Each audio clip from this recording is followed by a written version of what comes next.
আসসালামু আলাইকুম রহমতুল্লাহ। আমি আর রহমান সেগ্রো থেকে মোহাম্মদ মাসুম পাঠান বলছি। আজ একটা বিষয় শেয়ার করব, সেটা হচ্ছে আমি লাইফে সফল হব আর সেই অনুযায়ী কাজ করব না, এফোর্ট দিব না, বাসায় বসে থাকব, অফিসে অলস সময় পার করব, আমি আমার সেফ জোনে আমার লাইফ লিড করব আর সফল হয়ে যাব, এটা পসিবল না। সফলতার কোনো শর্টকাট রাস্তা নেই। সফল হতে গেলে সেই অনুযায়ী কাজ করতে হয়। যেমনটা আমরা এখন আমাদের প্রজেক্টে স্প্রে করছি, সারাদিন আমাদের কাজগুলো করার পর স্প্রে আমাদের যে টার্গেট ছিল সেই টার্গেটটা ফুলফিল না হওয়ার জন্য আমরা রাতে এখনও স্প্রে করছি। অলমোস্ট এশার সময়, এশার আজান অলরেডি হয়ে গিয়েছে। পুরো বন্ধ বলে গ্রামের ভাষায়, পুরো খোলা ময়দানে কোনো কিছুই দেখা যাচ্ছে না, একদম অন্ধকার।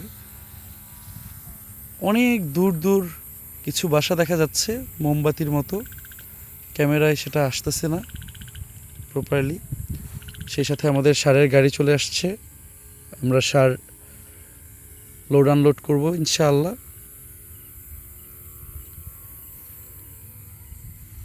আমাদের টার্গেট ফুলফিল করেই দেন আমরা ঘরে যাব ইনশাআল্লাহ। তো আমাদের এই মাইন্ডসেটটাই আমাদেরকে সফল করার জন্য সহায়ক হবে ইনশাআল্লাহ। রব্বে কারিম তাদেরকে কখনোই ব্যর্থতার জীবন দান করে না যারা চেষ্টা করে।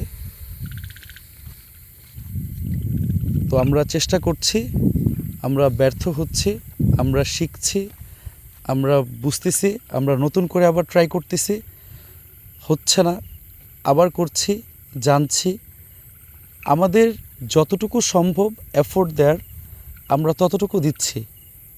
ইনশাআল্লাহি তাআলা ওয়াজাল আমাদের রব আমাদেরকে হতাশ করবে না, এই বিশ্বাস রেখেই আমরা কাজ করছি। ইনশাআল্লাহ আমরা আলটিমেটলি সফল হব ইনশাআল্লাহ। আপনারা আমাদের প্রজেক্টের জন্য দোয়া করবেন, আমাদের জন্য দোয়া করবেন, যাতে করে আমরা আমাদের লক্ষ্যে পৌঁছতে পারি। আসসালামু আলাইকুম ওয়া রাহমাতুল্লাহি ওয়া বারাকাতুহু।